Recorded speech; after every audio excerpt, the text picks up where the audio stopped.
How's it going, everyone? Welcome back to some more card analysis from the cards that were revealed that are going to be in closed beta. Now, these aren't all of the cards. Some more still might come in. They haven't added tokens, so like the Commando Neophyte and some other tokens, we're not sure what they are, so it's hard to evaluate certain cards. But now, today, we're going to look at the Skellige deck and all the cards that go into that particular faction. Now, there are some cards like Morkvarg that I kind of went over in the neutral section, but I'm able to talk a lot more about it now because it's in this particular deck, and I might go over some of the ones in the neutral section and just talk about them a little bit more because it's really useful when certain decks get hold of certain neutrals. They can really buff those neutrals higher than what they could normally be, and Skellige is one of those particular decks. So first of all, I've had a little look through all the Skellige cards, and I think a lot of them can really be placed into 3 unique archetypes. So that's the format I'm going to do it in. The first archetype is using the Craite leader card. Create and play 2 Craite warriors. Now, this archetype is all about debuffing your own units, and by doing so, you actually get buffs. Okay? So first of all, Craite warriors, that's these guys. Remove 2 strength from this unit. So this is a 7 strength bronze card for Skellige. It goes on the melee row, but as soon as you place it, it removes 2 strength from itself, so it goes down to 5. This is an automatic wounding that really will benefit other cards later on that you'll see. Now, one question to do with this card is if it gets placed into a frost, for example, will it get set to 1 and then remove 2 strength from itself, in fact suiciding upon placement, or does it take 2 strength off and then go down by the weather? And that's kind of a big deal, because if a frost is in play, these are absolutely useless if they suicide. If they don't suicide, then obviously it gives you a chance to play the clear weather later or do something about it in different terms. So a very base card, to be honest, but it helps the rest of them, which we're going to see in a moment. And the first thing they're going to buff up is the Clantursiche Axeman. So this is a 1 strength bronze card, goes on the ranged row. Whenever the strength of any other unit on your side of the battlefield is reduced, add 3 strength to this card. So it will continually get 3 strength anytime any other unit on your side of the battlefield is reduced. So I imagine if it gets, the Craite is going to lose 2 strength. If it doesn't go down to the weather first and then take 2 off, suiciding itself, then it will take 2 off. This guy will get, I assume, 3 strength, and then it will go down by weather again, and then this guy will get another 3 strength, or it may be in one particular iteration. So it may calculate all the reductions before it adds it on. That is another thing we have to kind of work out. It's the order of operations on a lot of these things, which will make this guy really, really, really good, or just pretty good. So, you know, that's reasonably good, because that's 2 of those from Craite. It's going to make that guy go instantly up to 7. You've got other cards which are going to come up which will buff this guy a lot as well. So the whole archetype of reducing your own units in small ways, that's where Lacerate could come in handy to really buff this guy up quite a bit. The next card we're looking at is the Young Berserker. This one hasn't changed, but it really reinforces my point about the Clantursiche Axeman that we just saw. Transform into a young bear if this unit's strength is reduced below its original value but not destroyed. So you need some way in order to do at least 1 or 2 damage to this. So a weather effect will make this down to 1, and then they'll turn into a young bear. This is one of the tokens we're not sure what a young bear looks like. In the Witcher 3 Gwent, they were really good. So yeah, this is pretty decent. Lacerate will also do -2 to your row if you've got young bears on them. So every young Berserker which gets reduced without being destroyed will not only turn into a young bear, but will also buff the Axeman. So again, a lot of complementary combos coming out here. By placing the young Berserkers down, it will probably prohibit the opponent from playing something which will decrease your strength, providing it doesn't decrease it by 3 or more. So if they were going to play Field Marshal Duda and they really want to decrease the strength of your Craites, they're not going to do it if this guy's on the board, or if these guys are on the board, because it only reduces it by 2. So it can prohibit some play from your opponent, but you have to be careful that your opponent doesn't decrease them by 3 in some way. Again, the Berserker transform into a bear upon entering the graveyard. Now, the bear is different to the young bear, and again, we don't know what it is, but this guy will turn into a bear whenever he's removed to the graveyard. So normally that could be round end, However, you could try and do 4 damage to it yourself if you need it on the same exact turn. It doesn't say that he's going to come back out of the graveyard though, so it's probably a waste to try and force this one. But again, if you do reduce his strength, I assume he will get buffed. The question again is, does he get buffed if something is destroyed without being reduced first? So if I just did Alzor's Thunder to do 6 damage to this guy, he goes to 0 strength and gets put into the graveyard, does that count? Is his strength being reduced, or does it just count as being destroyed? You know, there's a couple of small niggling things here, which I'm not sure how to answer yet. We'll find out more in the closed beta. But you can see everything's sort of coming together quite nicely, to be honest. So the next card we've got is Gremist, and he remains relatively unchanged.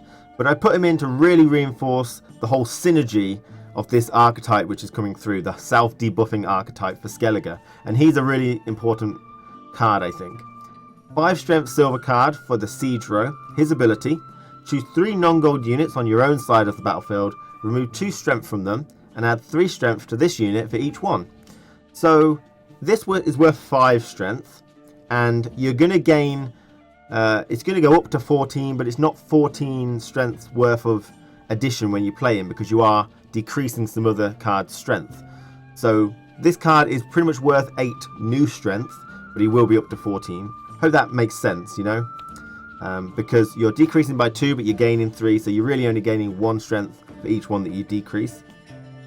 So he'll be 14 strength, but other things will go down. But there are cards that again really benefit from being debuffed. Like the Young Berserker is perfect for that guy. If you've got 3 Young Berserkers on the board, which is how many you can have, Gremist will take 2 strength of each of them, which is perfect because then they transform into the Young Bear. We don't know what that is, but it's obviously going to be better.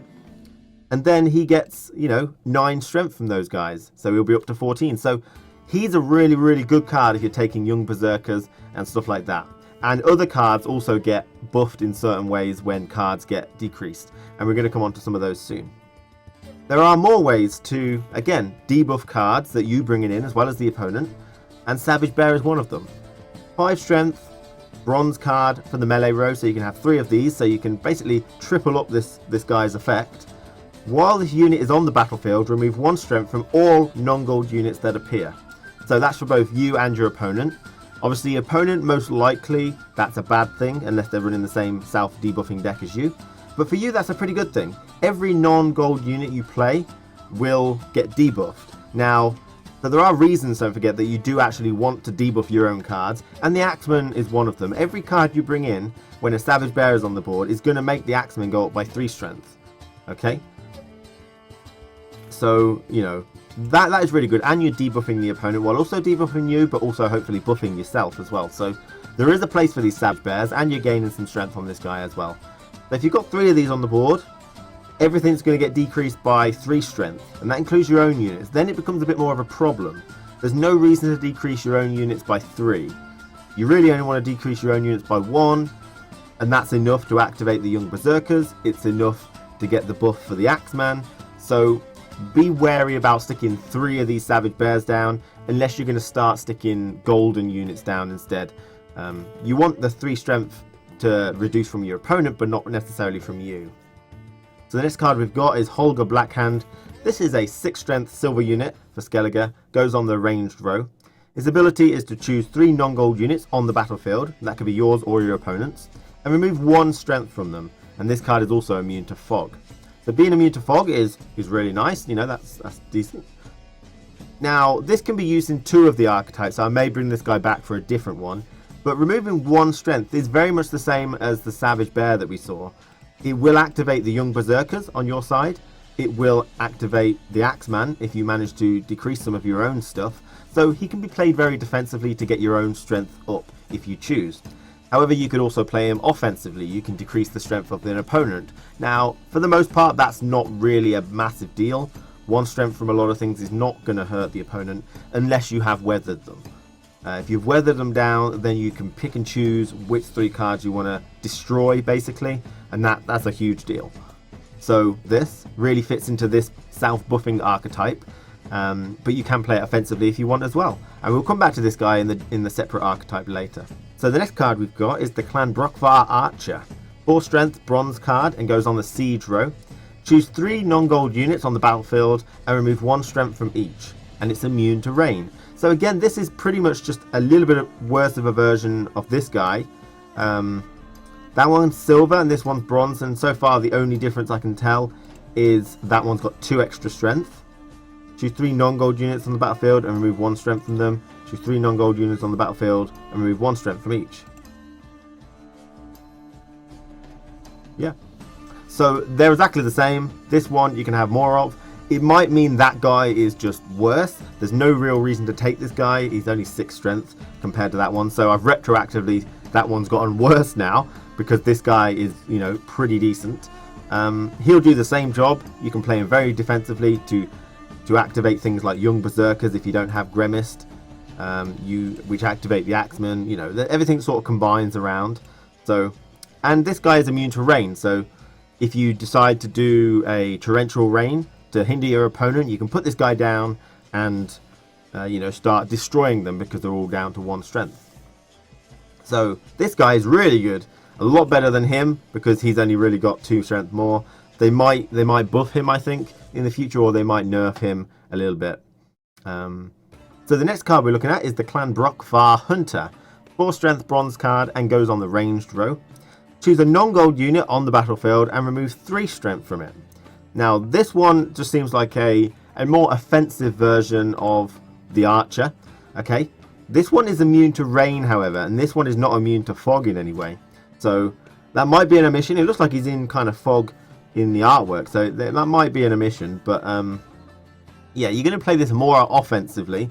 There's no real reason to remove 3 strength from your own units. 1 will do. There might be cards that you want to deal 3 damage to destroy them that 1 damage won't do.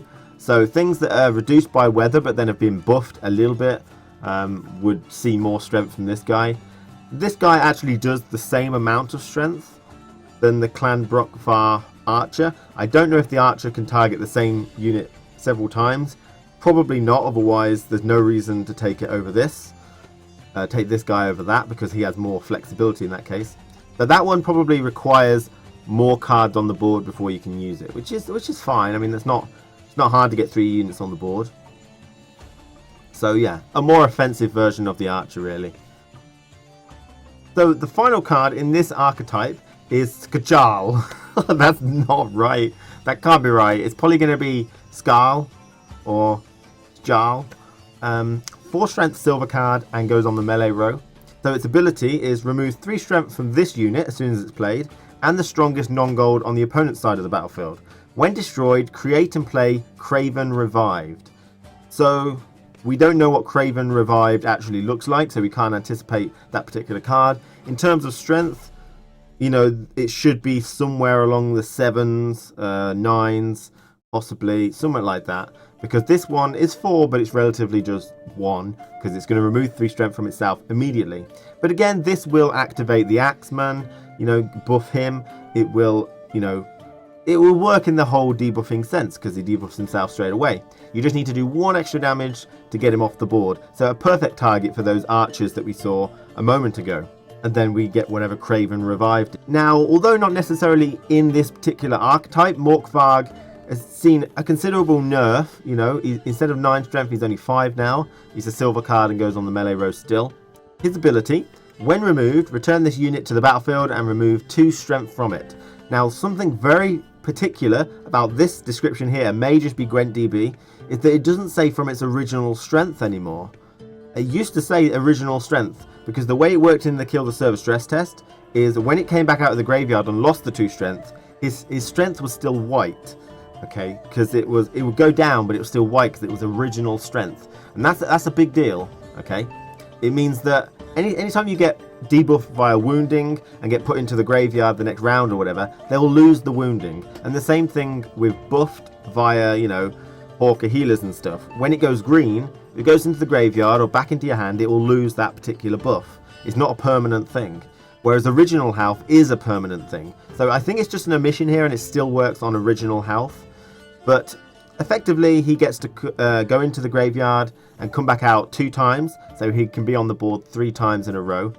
So it's still, I think, generally the same amount as it used to be when he was 9 strength. But obviously now he's lesser, so he's less likely to protect things. But there are some interesting things you can do with him. The reason I put him in this archetype is because he's a perfect target for those archers that we saw that do 1 point of damage. He's the perfect target for things like Gremist, because you might not have 3 young Berserkers out all at the same time.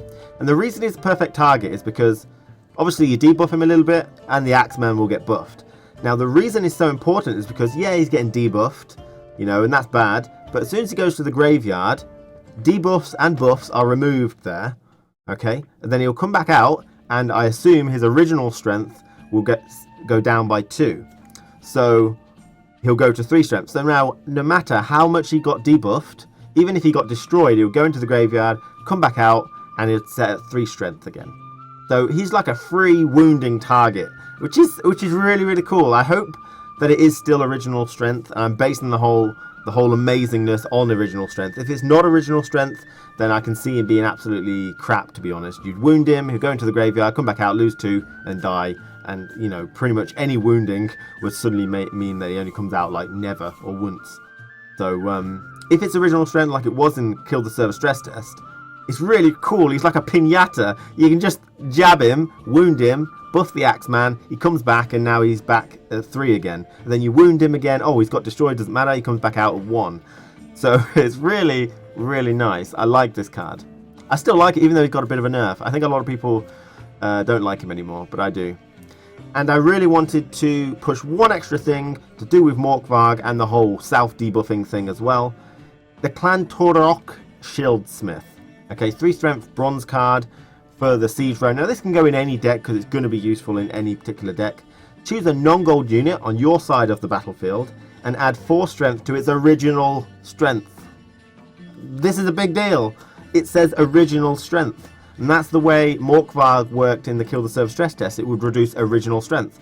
And what original strength means is that when it gets buffed or debuffed, you know, depending on how it works, via original strength, it means its strength is still white. Which means if you pick it back up or you put it back into the graveyard, they don't actually lose the buff or the debuff. Okay?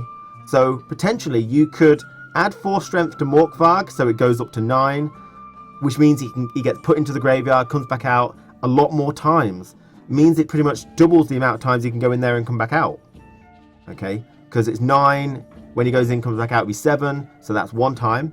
And then it'll go to 5, that's 2, it'll go to 3, it'll go to 1. So he can go in there and come back out 4 times.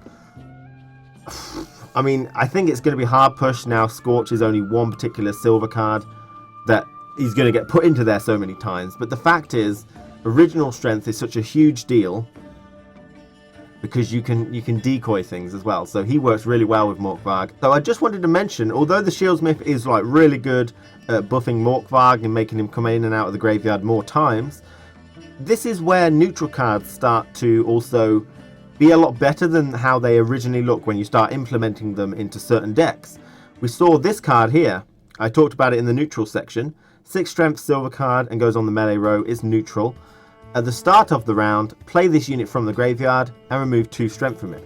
So again, if you use the Shieldsmith to give that 4 to its original strength, it will go to 10, which means it can go in and out of the graveyard about 4 or 5 times. So, you know, and is another free Pinata for the Skellige deck. So this card works really well with the Skellige debuffing archetype because it works like Morkvarg. However, it's only comes back out again at the next round. So, however, Morkvarg can be taken down really quickly. If they keep putting him in the graveyard, he's going to run out of the strength really quickly, which is still kind of worth it if they're wasting all the cards. However, this guy will only come out during the round. So if you buff him up, it'll be 10 strength on round 1, and it'll be 8 strength on round 2, and it'll be 6 strength on round 3.